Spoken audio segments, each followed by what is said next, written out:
Right breaking చూస్తున్నాం. కర్రిగుట్టలో operation Kagar పురస్కరించుకొని Maoist party సంచలన నిర్ణయం తీసుకుంది. 6 నెలల పాటు కాల్పుల విరమణ చేస్తున్నట్లు ప్రకటించింది. ఈ మేరకు ఆ పార్టీ తెలంగాణ అధికార ప్రతినిధి జగన్ లేఖ విడుదల చేశారు. ఆపరేషన్ కగార్ లో భాగంగా బలగాలు అడవుల్లో జల్లెడ పడుతున్నాయి. మావోయిస్టులకు పెట్టని కోటలాగా కర్రిగుట్టల ప్రాంతాన్ని ముట్టడించిన భీకర కాల్పులు జరుపుతున్నాయి. ఈ క్రమంలో భద్రతా బలగాల కాల్పుల్లో భారీ సంఖ్యలో మావోలు హతమయ్యారు. ఆపరేషన్ కగార్ నక్సలైట్లను కోలుకోలేని దెబ్బతీసింది. దీంతో బలగాలు వెనక్కి రావాలని పలు పార్టీల ప్రజాస్వామికవాదులు, ప్రజా సంఘాల నేతలు డిమాండ్ చేస్తున్నారు. మావోయిస్టు పార్టీకి ప్రభుత్వానికి నడుమ శాంతి చర్చలు జరగాలని కోరుతున్నారు. తెలంగాణ ఛత్తీస్గఢ్ సరిహద్దుల్లోని భద్రతా బలగాలు కూంబింగ్ ముమ్మరం చేసిన వేళ మావోయిస్టు ప్రకటన సంచలనంగా మారింది.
కర్రెగుట్టలో ఆపరేషన్ కగార్ పురస్కరించుకొని మావోయిస్టు పార్టీ సంచలన నిర్ణయం తీసుకుంది. 6 నెలల పాటు కాల్పుల విరమణ చేస్తున్నట్లు ప్రకటించింది. ఈ మేరకు ఆ పార్టీ తెలంగాణ అధికార ప్రతినిధి జగన్ లేఖ విడుదల చేశారు.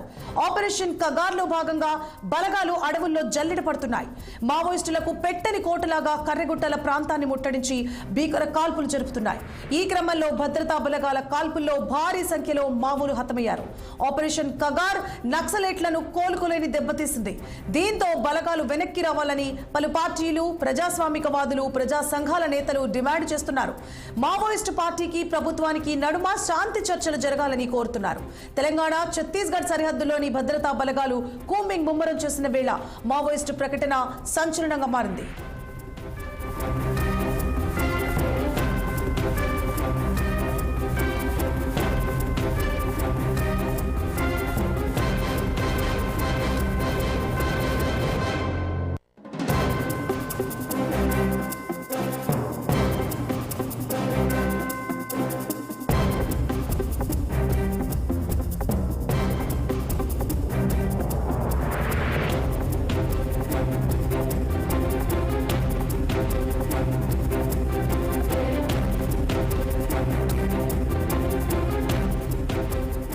రైట్, కర్రెగుట్టలో ఆపరేషన్ కగార్ పురస్కరించుకొని మావోయిస్టు పార్టీ సంచలన నిర్ణయం తీసుకుంది. 6 నెలల పాటు కాల్పుల విరమణ చేస్తున్నట్లు ప్రకటించింది. ఈ మేరకు ఆ పార్టీ తెలంగాణ అధికార ప్రతినిధి జగన్ లేఖ విడుదల చేశారు. ఆపరేషన్ కగార్ నేపథ్యంలో కూంబింగ్ ముమ్మరం చేసిన వేళ జగన్ రాసిన ఈ లేఖ సంచలనంగా మారింది. ఇదే అంశానికి సంబంధించి మరింత సమాచారాన్ని మా Telangana regional coordinator Ramakrishna phone లైన్లో అందిస్తారు. రామకృష్ణ. సువర్ణ, 6 నెలల పాటు కాల్పులు విరమిస్తున్నామంటూ మావోయిస్టు పార్టీ సంచలనం కూడా ఒక నిర్ణయం కూడా తీసుకోవడం జరిగింది. ఛత్తీస్గఢ్ తెలంగాణ సరిహద్దుల్లో కూడా కర్రెగుట్టలలో కూడా భద్రతా బలగాలు కూంబింగ్ ముమ్మరం చేసిన వేళ మావోయిస్టు పార్టీ కూడా ఒక కీలక నిర్ణయం కూడా తీసుకున్నట్టు తెలుస్తుంది. అంటే ఒక లేఖ కూడా రిలీజ్ చేయడం జరిగింది. ఆ లేఖలో కూడా మావోయిస్టు పార్టీ అగ్రనేత జగన్ పేట కూడా ఆ లేఖ రిలీజ్ అవడం జరిగింది. అంటే తెలంగాణ రాష్ట్రంలో ప్రజలు, ప్రజాస్వామిక వాదులు కూడా, ప్రజా సంఘాలు, అంతేకాదు మెజార్టీ రాజకీయ పార్టీలు మావోయిస్టు పార్టీకి, ప్రభుత్వానికి నడుమ శాంతి చర్చలు జరగాలని కూడా ఆ లేఖలో పేర్కొనడం జరిగింది. అయితే దీన్ని దృష్టిలో పెట్టుకుని మా నుండి 6 నెలల వరకు కాల్పుల విరమణ కూడా పాటిస్తున్నామని చెప్పేసి ఈ ఒక లేఖలో కూడా మావోయిస్టు పేరిట జగన్ పేరిట ఒక లేఖ కూడా రిలీజ్ చేయడం జరిగింది అధికార ప్రతినిధి అయితే చూసుకోవచ్చు 18 రోజుల నుంచి కూడా కర్రగుట్టలలో మావోయిస్టులని అంచువేత కూడా కేంద్ర బలగాలు మోహరించడం, అంతేకాకుండా కర్రగుట్టలలో పెద్ద ఎత్తున కూంబింగ్ కూడా నిర్వహిస్తున్న పరిస్థితి నెలకొన్నది. ఇటు DRGF, CRPF అంతేకాకుండా అక్కడ లోకల్ పోలీసు అక్కడ బేస్ క్యాంపులు కూడా ఏర్పాటు చేసుకొని మావోయిస్టులని అణచివేయడానికి పెద్ద ఎత్తున కూంబింగ్ నిర్వహిస్తున్న పరిస్థితి నెలకొన్నది. దీంతో ఇటు జవాన్ల తాకిడి తట్టుకోలేక మావోయిస్టు కూడా ఒక లేఖను కూడా రిలీజ్ చేయడం జరిగింది. అయితే ఈ లేఖలో కూడా తాము 6 నెలల వరకు శాంతి లేఖలో కూడా పేర్కొనడం జరిగింది. కానీ మావోయిస్టులను అణచివేయడానికి పెద్ద ఎత్తున ఇంకా దట్టమైన అటవీ ప్రాంతాల్లో కూడా కూంబింగ్ నిర్వహిస్తున్న పరిస్థితి నెలకొన్నది. తెలంగాణ కర్రగుట్టలలో అటవీ ప్రాంతాల్లో కూడా మందు పాత్ర కూడా నిన్న పేల్చడం జరిగింది. మావోయిస్టు పార్టీ నక్సలైట్లు కూడా పేల్చిన ఈ మందు పాత్రలో కూడా 3 పోలీసులు కూడా మృతి చెందినట్లు, అంతేకాకుండా 3 మృతదేహాలు కూడా పేర్కొనడం జరిగింది. ఇప్పటికే వాళ్ళ కుటుంబ సభ్యులు కూడా కన్నీరు మున్నీరు అవుతున్న పరిస్థితి నెలకొన్నది. తెలంగాణ రాష్ట్ర సరిహద్దుల్లో ఉన్న ఛత్తీస్గఢ్ రాష్ట్ర సరిహద్దుల్లో ఉన్న ఈ కర్రగుట్టల్లో అయితే చూసుకోవచ్చు యుద్ధ మేఘాలు కూడా కమ్ముకున్న పరిస్థితి నెలకొన్నది. మావోయిస్టులని టార్గెట్ చేసుకొని పెద్ద ఎత్తున పోలీస్ బలగాలు అంతేకాకుండా బెటాలియన్లు కూడా ఇంకా కూంబింగ్ నిర్వహిస్తున్న పరిస్థితి నెలకొన్నది. తెలంగాణ రాష్ట్ర సరిహద్దు ప్రాంతం వాజేడు, వెంకటాపురం అంతేకాకుండా చర్ల ఈ ప్రాంతాలలో కూడా ఇంకా కూంబింగ్ కొనసాగుతూనే ఉన్నది. అటు చూసుకుంటే కుంట, చింతూరు ఇటు ఆంధ్ర సరిహద్దు ప్రాంతాలలో కూడా భారీ ఎత్తున కూంబింగ్ నిర్వహిస్తున్న పరిస్థితి. ఛత్తీస్గఢ్ లో కూడా దట్టమైన అటవీ ప్రాంతాల్లో అయితే మొత్తం మావోయిస్టుల ఏరువేత కోసం పెద్ద ఎత్తున ఇంకా కూంబింగ్లు అయితే నిర్వహిస్తున్న పరిస్థితి నెలకొన్నది. అయితే కర్రగుట్టల్లో కూడా యుద్ధ వాతావరణం నెలకొందని కూడా చెప్పుకోవచ్చు. ఇటు గుట్టల చుట్టూ కూడా DRGF, బస్తర్ ఫైటర్స్ అంతేకాకుండా STF, CRPF, కోబ్రా సహా మొత్తం 24,000 మంది జవాన్లు కూడా మొత్తం ఈ కర్రగుట్టలు కూడా చుట్టుముట్టిన పరిస్థితి నెలకొన్నది.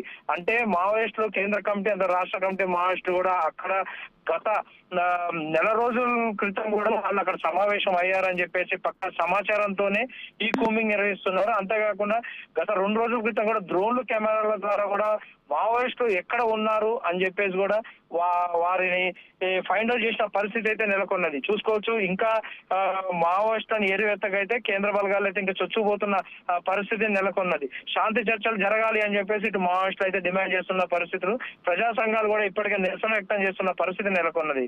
సోన్న రామకృష్ణ, అయితే మావోయిస్టులు విడుదల చేసిన ఈ లేఖ ఆపరేషన్ కగార్ పై పడే అవకాశాలు ఉన్నాయా?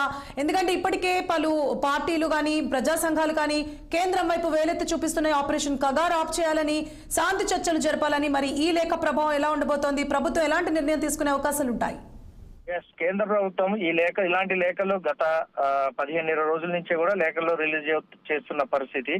అంతేకాకుండా ప్రజా సంఘాలు కూడా మావోయిస్టుల తరపున సానుభూతి సంఘాలు కూడా నిరసన వ్యక్తం చేసిన పరిస్థితి నెలకొన్నది. అయినా సరే ఇటు కేంద్ర బలగాలు అంటే చూసుకోవచ్చు, అమిత్ షా అయితే మొత్తం ఛత్తీస్గఢ్ సరిహద్దు ప్రాంతాలలో బీజాపూర్, కాంకేర్ ఈ ప్రాంతాలు అంతేకాకుండా తెలంగాణ రాష్ట్ర సరిహద్దు ప్రాంతాలలో ఈ ప్రాంతాలలో అయితే మావోయిస్టులను అణచివేతకే ప్లాన్ చేస్తున్నారు. ఇలాంటి లేఖలను అయితే పట్టించుకోము, ముందు మావోయిస్టులు లొంగిపోవాలి లేదా జనజీవన స్వాతంత్రం కలాలి లేదా తమ టార్గెట్ చేస్తామని చెప్పేసి ముందుగానే ఒక సవాల్ విసరటం జరిగింది. అయితే ఇలాంటి లేఖలు రిలీజ్ చేసినా సరే కేంద్రం నుంచి అయితే ఎలాంటి స్పందన లేదు. ఇంకా బెటాలియన్లు అయితే నాకు తెలిసి కొత్తగూడెం CRPF క్యాంప్ నుంచి కూడా పెద్ద ఎత్తున బెటాలియన్ కూడా కర్రగుట్టలకు కూడా వెళ్తున్న పరిస్థితి నెలకొన్నది సువర్ణ. అంతేకాకుండా ఛత్తీస్గఢ్ సరిహద్దు ప్రాంతాల్లో అయితే భద్రాచలం, చర్ల, వెంకటాపురం, వాజేడు, కుంట ఈ ప్రాంతాలలో అయితే ప్రతి వెహికల్ ని కూడా క్షుణ్ణంగా చూస్తున్నారు. అంటే మావోయిస్టు ఎట్టి పరిస్థితులు తప్పించుకోవడానికి వీల్లేదు అని చెప్పేసి కేంద్ర బలగాలు కూడా పెద్ద ఎత్తున అక్కడ మోహరించడం జరిగింది. ఇలాంటి లేఖలపై కూడా అయితే ఇప్పటి వరకు అయితే ఎలాంటి స్పందన లేదు. Right, thank you for the updates Ramakrishna.